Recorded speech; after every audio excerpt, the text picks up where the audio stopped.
अच्छा, एक और क्वेश्चन है कि आपने सूरह तलाक का रेफरेंस दिया और आपने काफ़ी वीडियोस में इंटरगैलेक्टिक एलियंस अदर स्पीशीज़ की बात की है और आपने कहा है कि सूरह तलाक में 7 आसमान बनाए जिसकी इंटरप्रिटेशन ये है और वैसी ही ज़मीनें बनाई। ठीक है, इसका मतलब है कि और मखलूक़ात भी हैं। वो एक और आयत का रेफरेंस आप देते हैं, और मखलूक़ात भी है और जानवर भी हैं। तो लेकिन हमारा ये है कि रसूलुल्लाह सल्लल्लाहु अलैहि वसल्लम रहमतुल आलमीन है और उनको तमाम जहानों के लिए भेजा है। तो फिर किस तरीके से उन तक पैगाम किस तरीके से पहुंचा, ये कैसे पॉसिबल है? ये काफ़ी कन्फ्यूजन है और इसके बड़े मल्टीपल क्वेश्चंस इसके हैं। तो आप क्या पूछ रहे हैं कि ऐसा कुछ है, ये बताया जाए? मैं ये पूछना चाह रहा हूँ, इसको हम रिकनसाइल किस तरह करते हैं कि रसूलुल्लाह सल्लल्लाहु अलैहि वसल्लम को तो इस दुनिया में भेजा है और अगर बाकी मखलूक़ात हैं दूसरी जगहों पे तो वो उनके पैगंबर रसूलुल्लाह सल्लल्लाहु अलैहि वसल्लम है। यानी हम, क्योंकि हम शरीयत को अगर देखते हैं तो वो तो इस दुनिया के लिए हमारी मखलूक़ात जिन और इंसानों के लिए है। ठीक है, तो बाकी जो मखलूक़ात है क्या उनका पैगंबर कोई और है? मैं आपको ज़रा पिक्चर पूरी तरीके से दिखा दूँ फिर आप, क्योंकि कुछ ऐसी बातें जिनका इंसानी सतह पे कोई जवाब है नहीं, अलबत्ता उसके हिंट्स हैं। सबसे पहले तो ये बात समझ लें कि सूरह तलाक की उस आयत की वजह से ये तो पता चल गया, आखिरी आयत की वजह से, जब अल्लाह ताला ने कहा ना कि तबअ समावात के 7 आसमान बनाए और फिर ज़मीन बनाई, और मिसलाहुन्ना का मतलब है बिल्कुल उन्हीं की मिसाल से, जो किन की मिसाल से, आसमानों की मिसाल की ज़मीनें बनाई। सो हर आसमान की अपनी ज़मीन है या अपनी अर्द की, जैसे हमारे सोलर सिस्टम में हमें प्लैनेट्स नज़र आते हैं, ये सब अर्द। सो जब ये सब के सब आसमानों में ज़मीनें बनाई तो ये बात कहना कि अल्लाह के नबी अलैहिस्सलाम जो है रहमतुल आलमीन हैं, तो उन सबको भी कोई, क्योंकि एक क्वेश्चन वो भी पूछा गया था कि क्या वो मखलूक़ात कोई ऐसी हैं जिनकी कोई अक़ल है या कोई, तो अल्लाह ताला ने जो सूरह बनी इसराइल की आयत में बताया ना कि हमने आदम को 3 मखलूक के ऊपर फजीलत अता की, तो कसीर का मतलब है कि सबके ऊपर फजीलत अता नहीं की, तो इसका मतलब तो यह है कि कुछ ऐसी चीज़ें हैं जो कि हमसे भी बेहतर है। साथ ही अल्लाह ताला ने एक और जगह पे दाब्बा का लफ्ज़ इस्तेमाल किया कि ऐसी मखलूक़ात बनाई इन आसमानों के बीच में, और सीगा वो इस्तेमाल किया जो कि सिर्फ आकिल मखलूक के लिए ही इस्तेमाल हो सकता है, तो वो अकल वाली ही हैं। So this is something which is,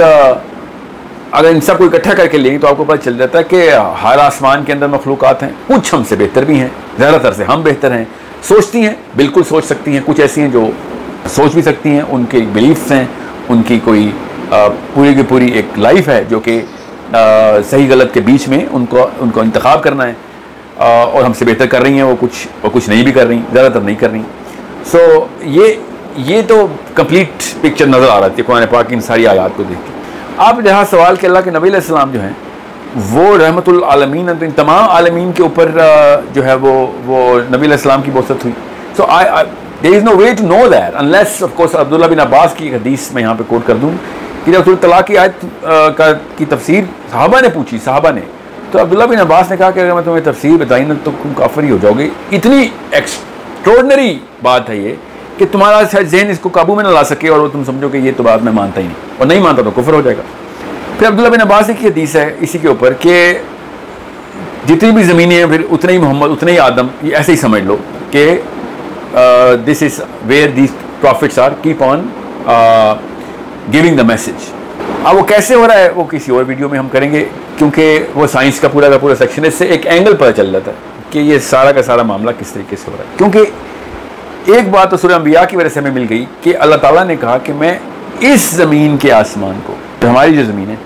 इसके आसमान को 104 आयत में गालिबन मैं लपेट लूँगा।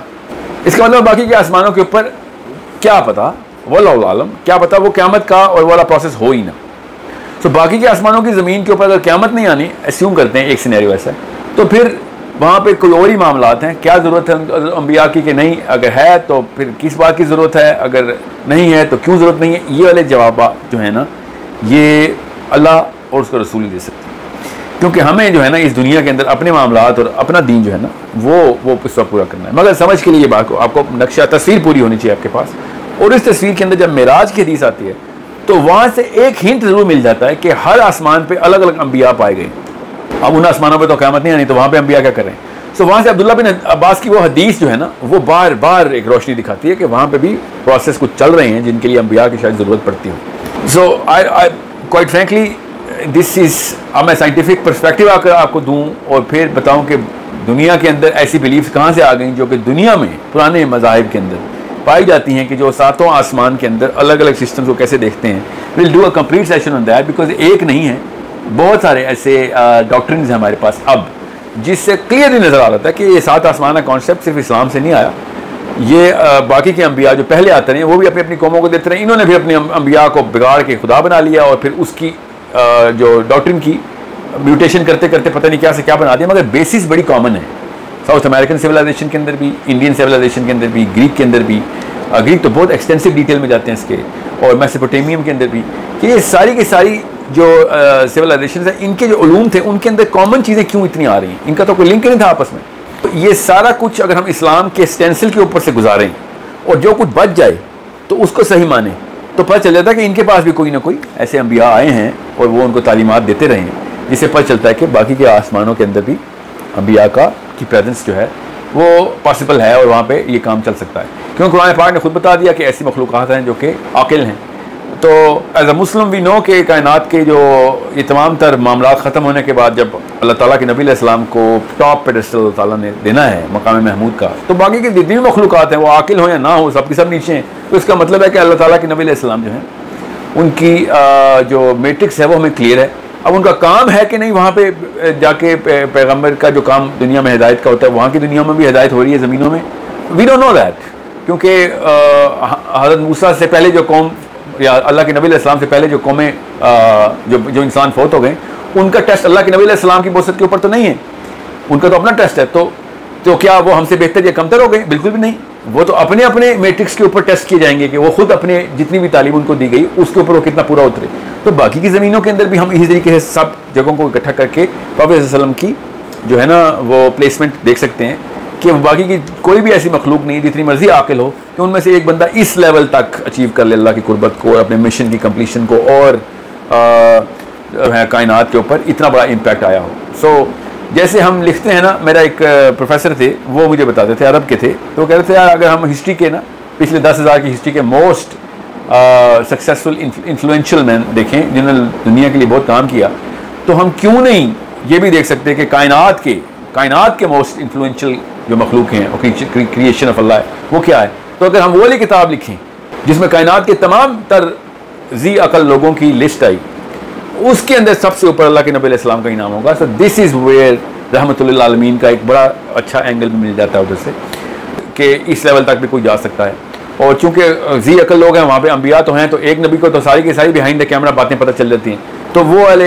वाले अंबिया भी अल्लाह के नबी अलैहिस्सलाम से इस लेवल की मार्फत लेकर अपनी अपनी कौमों को अपने अपने प्लानर्स में हिदायत दे रहे हो। This is such a possible scenario कि उसके लिए हमें ये बात ज़रूरी साबित नहीं करनी कि अल्लाह के नबी सल्लल्लाहु अलैहि वसल्लम ही खुद जाके हर जगह पे जो है वो, जैसे मेराज में बाकी के अंबिया मिले, हमें तो नहीं पता कितने अरसे के लिए मिले, क्या क्या बातें हुई, क्या क्या काम हुए, तो क्या पता बाकी के अंबिया भी इसी तरीके से इंटरैक्टिव जो है मैट्रिक्स के अंदर हों। So it's such a big possibility. However as a Muslim we should know the whole picture, ताकि अल्लाह ताला की बड़ाई हमारे अंदर बार बार ये कलाम हो जाती है कि हम इतनी सी सैयारे के अंदर बैठ के 10 गलियों की टोटल हमारी औकात है और कायनात के ऊपर और अल्लाह के ऊपर मफरूज़े लगाते हैं कि अल्लाह है ही नहीं, या अल्लाह है तो बस मेरे साथ जुल्म हो रहा है। जिस तरह के भी हमने गुनाह की अपनी एक बहाने और जस्टिफिकेशन रखी हुई है। So it's a very good question, that's why I had to open up our canvas a little more so that you could understand how all this works inside our Muslim mind, inshallah.